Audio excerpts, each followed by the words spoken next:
Los saludamos, amigas y amigos de 15 UCR, este medio televisivo universitario que se paga con los impuestos que tributan los habitantes de este país.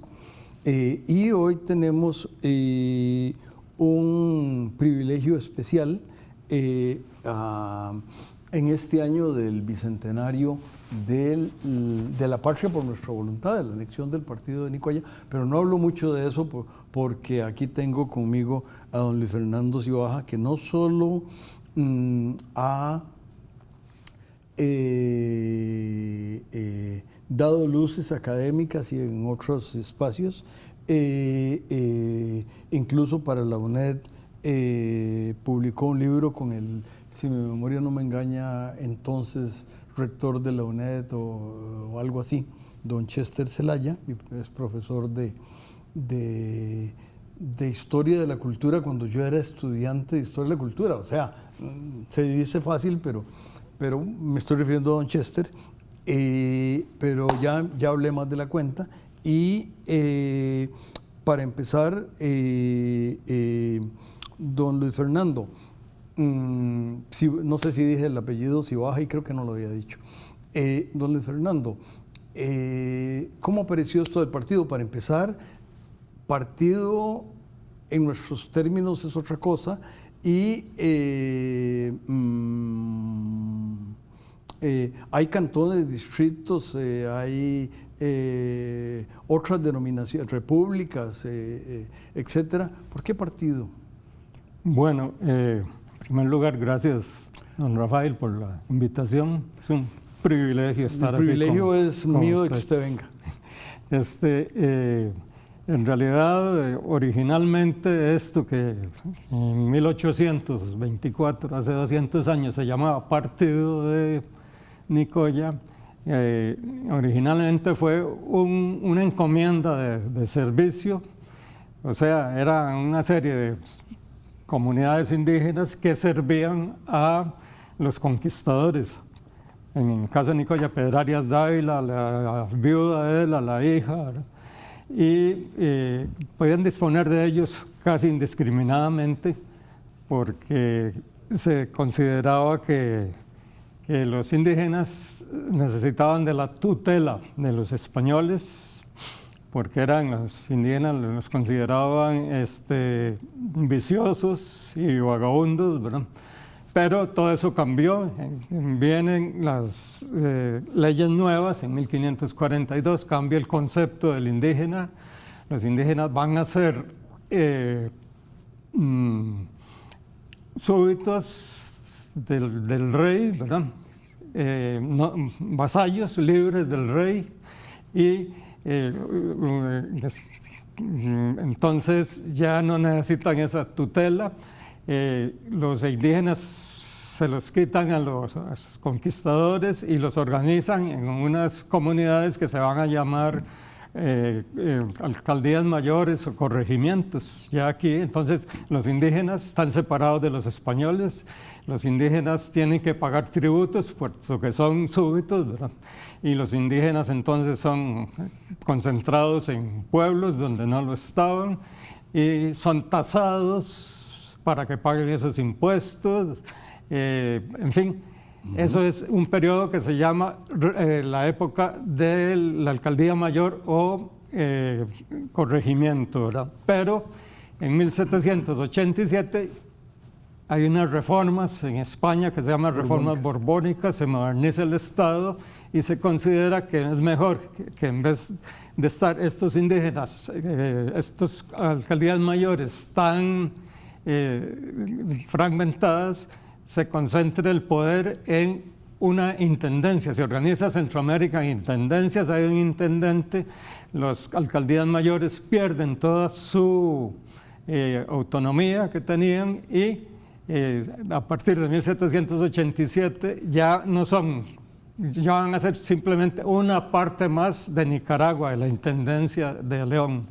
O sea, y esto va a mantenerse hasta 1824, cuando Nicoya decide, parte de Nicoya, unirse a Costa Rica. O sea, aquí lo importante tal vez destacar, don Rafael, es que durante muchísimos años Nicoya fue tan autónoma como Costa Rica o como Nicaragua. Autonomía propia, pero todas dependían de la Capitanía General de Guatemala, de la Audiencia de Guatemala, de la Diócesis de León, ¿no? Y en 1824 ya eso queda claro que va a ser otra situación, pero en resumen, así es como se desarrolla el concepto de corregimiento, ¿verdad? Perdón, de partido. Partido es una parte de Nicaragua en su momento y finalmente con esta, al ser partido, pierde su autonomía. Por cierto, ya usted lo mencionó, don Luis, una parte como que no le hizo mucha gracia. Entiendo que a la ciudad que luego... No, bueno, al norte de lo que hoy es la provincia o la región chorotega, como que estaban más hermanados con Nicaragua, ¿me equivoco? No, está bien, eso es algo muy importante, definitivamente. Bueno, de lo anterior que estaba conversando, nada más quisiera decir que usualmente se dice que Nicoya perteneció toda la época colonial a Nicaragua, y eso no es así. Nicoya durante casi toda la colonia fue autónoma, tanto de Costa Rica como de Nicaragua, y es hasta 1787 cuando se convierte en partido que pasa a formar parte de Nicaragua. O sea, un periodo muy corto al final de la época colonial.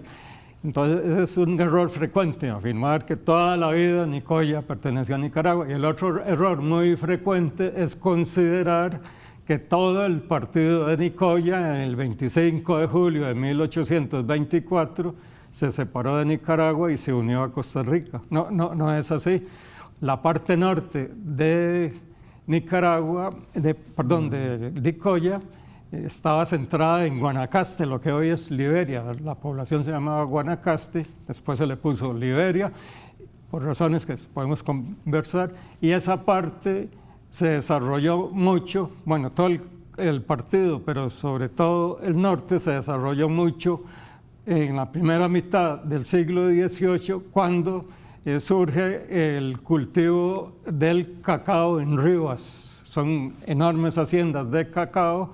Se necesita entonces alimentar a esa población y los mismos habitantes de Rivas crean grandes haciendas en la región norte del partido de Nicoya, lo que usted decía. Entonces hay muchos vínculos entre el norte del partido y Rivas o Nicaragua, ¿verdad? Originalmente era un pueblo indígena llamado Nicaragua. Y ese es otro de los problemas, errores frecuentes, hablar de que se unió todo el partido en 1824 y no es así, como usted lo tiene claro. De eso, don Luis, y de otras cuestiones que usted nos ilustrará hablaremos en el siguiente segmento. Regresamos.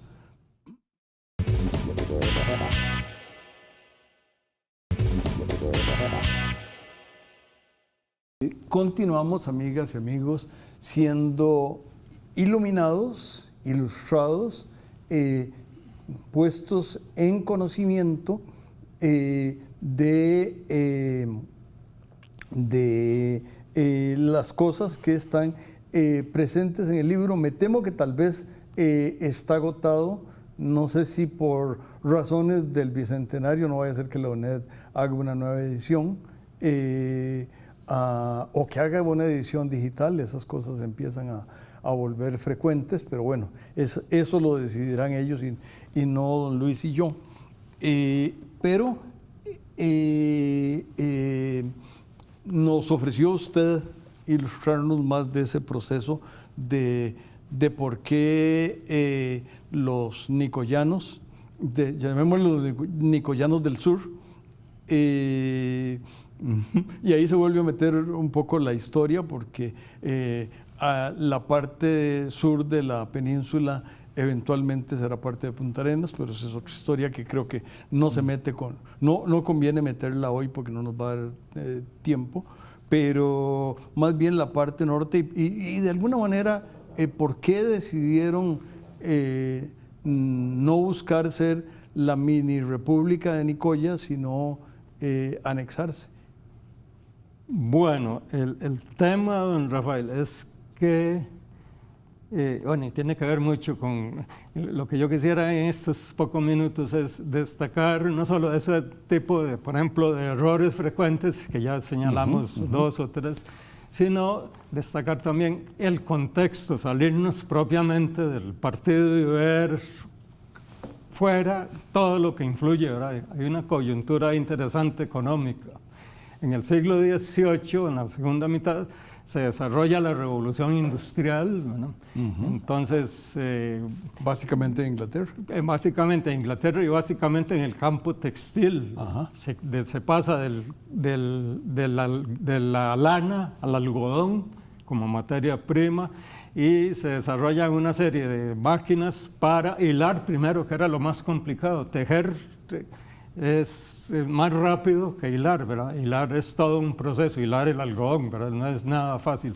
Entonces la gran innovación fue sobre todo desarrollar máquinas para hilar, ¿verdad? También se desarrollan para tejer y se utiliza la fuerza hidráulica. Entonces hay una gran demanda de tintes naturales, no existía todavía los sintéticos, ni la química orgánica, ni nada de esas cosas. Y el tinte muy importante es el azul, el tinte azul, y ese tinte azul se produce en El Salvador y otras regiones de Centroamérica con el nombre de añil, ¿verdad? El añil. Hay gran demanda de añil, entonces se exportan cantidades grandes de añil a Europa. Estamos hablando de 1770 a 1800, 30 años de auge del añil. Centroamérica se integra por primera vez en torno a un objetivo económico común. Por ejemplo, Nicoya y también Costa Rica, por la zona del Pacífico, envían grandes cantidades de ganado en pie para alimentar a la gente que estaba dedicada a producir el añil, ¿verdad? Y entonces, bueno, añil, no vamos a entrar en cifras, ¿verdad? Pero son grandes las cantidades que se exportan, ¿verdad? 900,000 libras, por ejemplo, en algunos años, y ganado de Nicaragua. Es una integración centroamericana, pero no podemos entrar en detalles. Ganado de Nicaragua de Nicoya a Nicaragua, en algún momento son 1.200 reses, ganado en pie, ¿verdad? Por año. Y es un auge, es una integración, es de gran beneficio para el partido de Nicoya, pero se viene abajo muy rápidamente, sin entrar en muchas explicaciones, simplemente porque los ingleses se dedican a producir añil en la India con métodos mucho más modernos, más industrializados, ¿verdad? Y además se interrumpe el comercio atlántico por las guerras europeas con Napoleón Bonaparte, todo esto, ¿verdad? Y entonces en pocos años entra en decadencia el añil, y entonces, bueno, ahí ¿qué pasa? Que los nicoyanos tienen que buscar otras fuentes para subsistir, ¿verdad?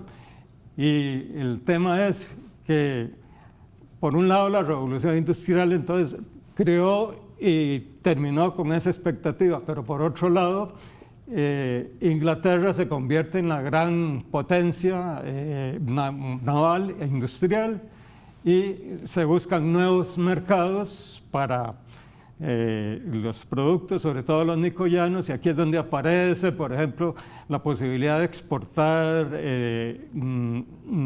ganado, pero ya no en pie, sino carne salada a otros lugares como como el Chocó en Colombia, que es una zona donde había minería, había muchísima gente, sobre todo de color, que hay que alimentar.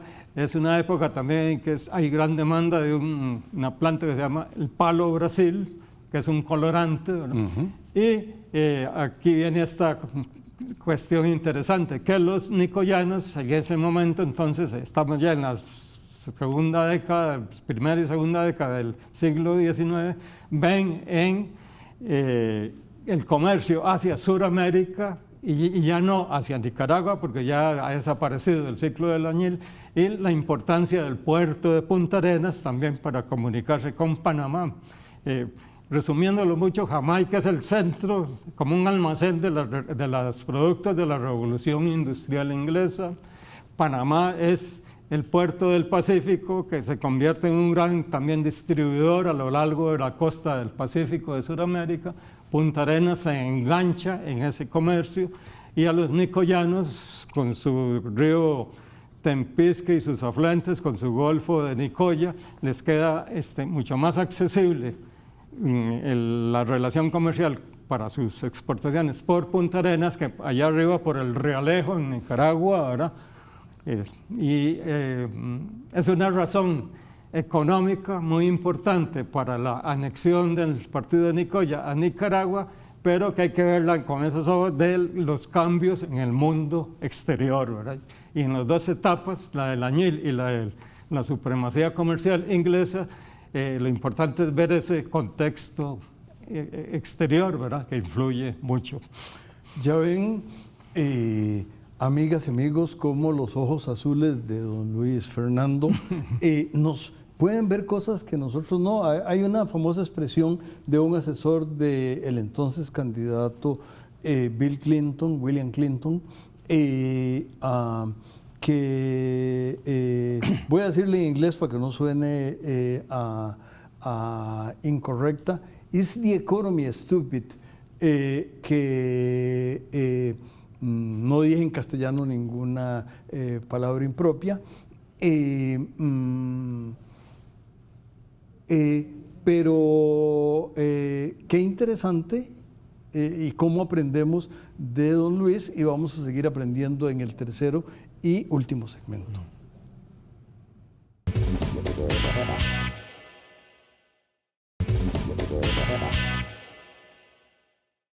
Continuamos, amigas y amigos, aprendiendo de don Luis Cibaja, Luis Fernando, y qué bueno está todo lo que estamos aprendiendo. Por favor, don Luis.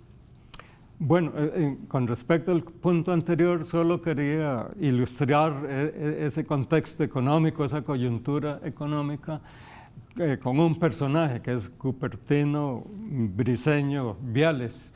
No con el interés de llenarnos aquí de nombres y de fechas, sino que es un buen ejemplo. Cupertino no firma el acta del 25 de julio y, según parece, no la firma porque no estaba en Costa Rica. Andaba en Colombia, en el Chocó, tratando de vender 300 quintales de carne salada y velas y otros productos, jabón, porque ese era ahora el negocio, no el añil, no el ganado hacia el norte, sino otros productos, no el ganado en pie, sino otros productos como la carne salada hacia el sur. Y además don Cupertino también estuvo muy involucrado en el comercio del palo de Brasil.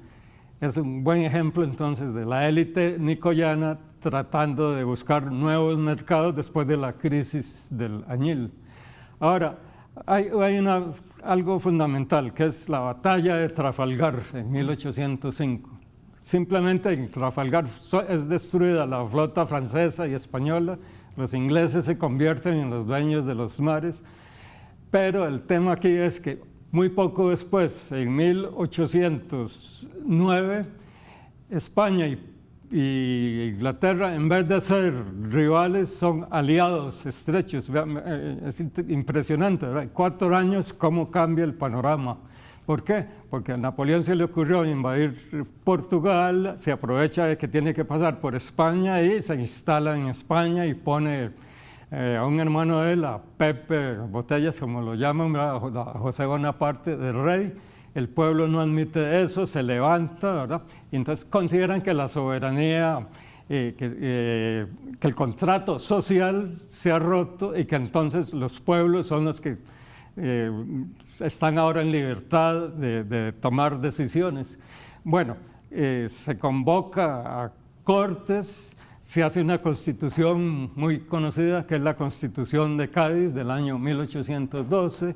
Ahí se inicia lo que se llama la modernidad, porque se rompe con lo que se llama el antiguo régimen, que era el absolutismo, los poderes concentrados en el rey, la falta de libertades, una serie de cosas, ¿va? Todo eso, entonces, José Cecilio del Valle, que no es nicoyano, podríamos mencionarlo, pero ya no tenemos tiempo. Bueno, entonces, para resumir, en la Constitución de 1812 se establece algo muy importante, que es la creación de ayuntamientos. Y cuando ayuntamientos, bueno, hay aquí algunos, por ejemplo, pero en Costa Rica solo el de Cartago y el ayuntamiento indígena de Nicoya, que no es lo mismo que el ayuntamiento constitucional de 1812. Entonces, don Rafael, el tema es que cuando viene la independencia, los ayuntamientos, por eso se habla mucho ahora de la independencia de los pueblos, porque en realidad los que hicieron la independencia en Hispanoamérica fueron los pueblos, no Costa Rica como una provincia, ni el Reino de Nueva España, sino que como la autoridad de la soberanía retornó a los ayuntamientos, ellos son los que deciden, por ejemplo, si se unen a México o no se unen, qué forma de gobierno quieren organizar, ¿verdad? ¿Y qué pasa? Que el ayuntamiento, entonces, que en Nicoya ya no solo hay un ayuntamiento, que es el de Nicoya, que ahora no está controlado por los indígenas, sino por los lainos, sino que hay otro ayuntamiento en Santa Cruz y otro ayuntamiento en Guanacaste, que no existían esos ayuntamientos. Y los ayuntamientos toman decisiones, por ejemplo, la del 25 de julio de 1824 pero el ayuntamiento solo no es el que tiene la soberanía, sino que es el pueblo.